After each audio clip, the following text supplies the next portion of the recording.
Cuando empecé a leer a Jung, esperaba encontrar cosas complicadas, terminología densa, teorías que iban a costarme un tiempo descifrar. Lo que no esperaba era encontrar, enterrada en mitad de un párrafo de las obras completas, una frase que me perturbó durante días. Jung escribió: «La sombra pertenece a la totalidad de la personalidad. El hombre fuerte debe ser débil en algún lugar. En algún lugar el hombre inteligente debe ser estúpido. De lo contrario es demasiado bueno para ser real y recurre a la pose y al fingimiento». La primera vez que leí eso tuve una reacción extraña, no de rechazo, de reconocimiento incómodo, porque llevo muchos años conociendo personas amables, no amables de educación o de norma social, amables de fondo, las que ceden sin que se lo pidas, las que escuchan de verdad, las que no hablan mal de nadie, que comprenden siempre, que parecen no guardar rencor, aunque tengan todas las razones del mundo para hacerlo. Y lo que empecé a notar, primero sin entenderlo, después con una claridad que me incomodaba, es que estas personas, con frecuencia, cargaban con algo que no cuadraba con esa imagen. Un agotamiento que no correspondía con lo que había ocurrido externamente. Reacciones desproporcionadas en momentos pequeños, con las personas menos esperadas. Sueños que describían como raros o perturbadores y que a veces los desconcertaban. Una sensación difusa, a veces muy difusa, de que algo en ellos no estaba siendo escuchado. Jung tenía un nombre para ese mecanismo. Lo tomó de alguien que había muerto 2500 años antes de que Jung se sentara en su consulta en Küsnacht. El término es enantiodromía, y sé que suena denso. Quédate conmigo. Heráclito, ese mismo Heráclito que dijo que no puedes bañarte 2 veces en el mismo río, observó algo sobre la naturaleza que Jung adoptó con entusiasmo. Todo lo que se lleva al extremo, tarde o temprano, corre hacia su opuesto. No como castigo, como corrección. Jung escribió sobre esto en Tipos psicológicos. El viejo Heráclito, que fue sin duda un gran sabio, descubrió la más maravillosa de todas las leyes psicológicas, la función reguladora de los opuestos. Lo llamó enantiodromía, un correr en sentido contrario, con lo cual quería decir que tarde o temprano todo corre hacia su opuesto. Tarde o temprano todo corre hacia su opuesto. Esa frase cambia la pregunta. No es ¿por qué las personas amables tienen una sombra oscura? Es algo más preciso. ¿Cómo podrían no tenerla si han construido su identidad entera sobre la exclusión de esa sombra? Porque la sombra no es maldad acumulada. Eso tardé en entenderlo de verdad, no como concepto, sino como algo que aplica a personas reales que conoces. La sombra es todo lo que no cabe en la imagen que tienes de ti mismo, y si tu imagen de ti mismo es la de alguien que comprende siempre, que no se queja, que da sin pedir, que no juzga, que no ocupa demasiado espacio, entonces en tu sombra van a parar cosas que no tienen absolutamente nada de malo en sí mismas. La rabia legítima cuando alguien te trata mal, la ambición de querer algo para ti, la capacidad de decir no sin sentir que has fallado como persona, el deseo de ser visto, de recibir algo a cambio, de que alguien te pregunte a ti cómo estás.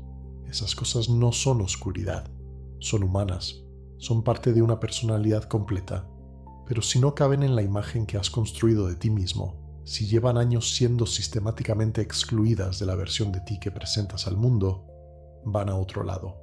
Y la sombra no se queda quieta indefinidamente. Aquí es donde Jung me dejó sin palabras la primera vez que lo leí.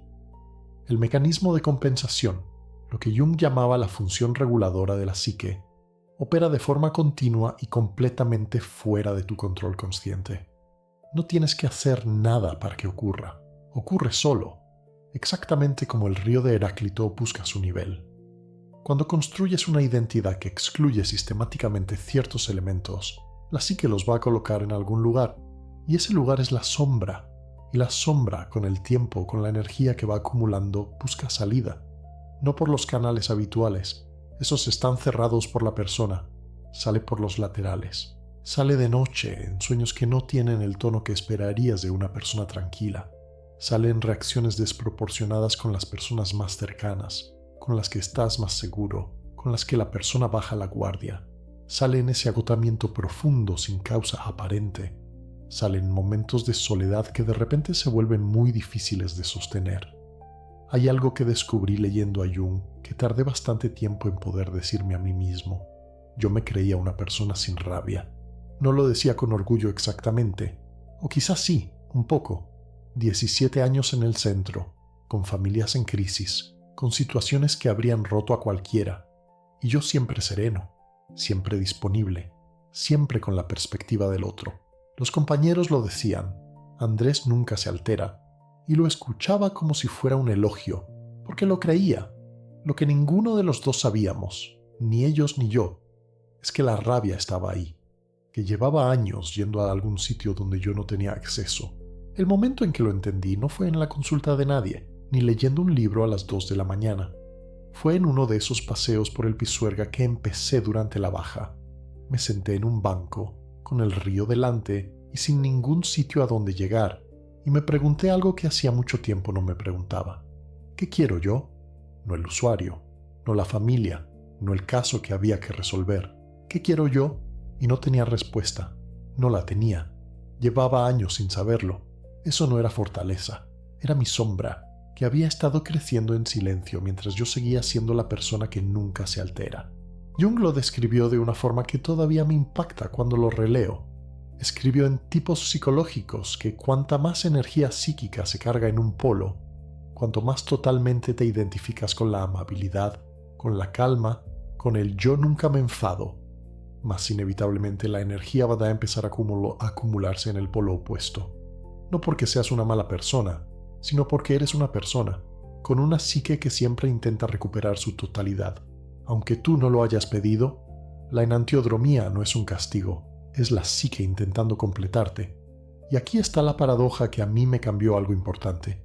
Las personas más amables no tienen la sombra más oscura porque sean hipócritas o porque su amabilidad sea falsa. No funciona así. Tienen la sombra más cargada precisamente porque su amabilidad es real. Y porque llevan años siendo tan consistentemente esa cosa, que todo lo que no cabe en esa imagen ha ido acumulándose en algún lugar que ellas mismas no ven. Jung escribió que la sombra pertenece a la totalidad de la personalidad, no como algo a eliminar, como algo a integrar, y distinguió con bastante claridad entre dos tipos de amabilidad. La amabilidad que ha tenido acceso a su propia rabia, que sabe que tiene límites, que puede decir no, que ha reconocido su ambición y no la ha enterrado. Esa amabilidad es sólida, es real. Resiste porque viene de un lugar que conoce sus propias aristas.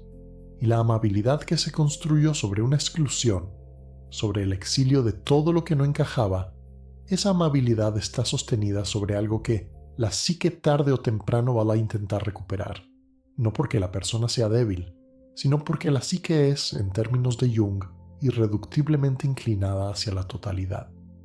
No te digo que dejes de ser amable, eso no es el punto. Te digo algo que me costó años entender de verdad. La pregunta no es si tienes sombra, la tienes, todos la tenemos. La pregunta es si has tenido alguna vez acceso a ella, si has podido sentarte contigo mismo, aunque sea una vez, y notar que hay algo ahí que no coincide del todo con la imagen de quien crees que eres. No hace falta que lo resuelvas ahora, no hace falta que hagas nada con ello esta noche. Pero si eres de las personas que los demás describen como la más comprensiva, la que nunca se queja, la que siempre está disponible, y al mismo tiempo hay algo en ti que se siente más pesado de lo que debería, Jung diría que no hay contradicción, que son exactamente la misma cosa. Deja que eso repose un momento. Cuídate mucho.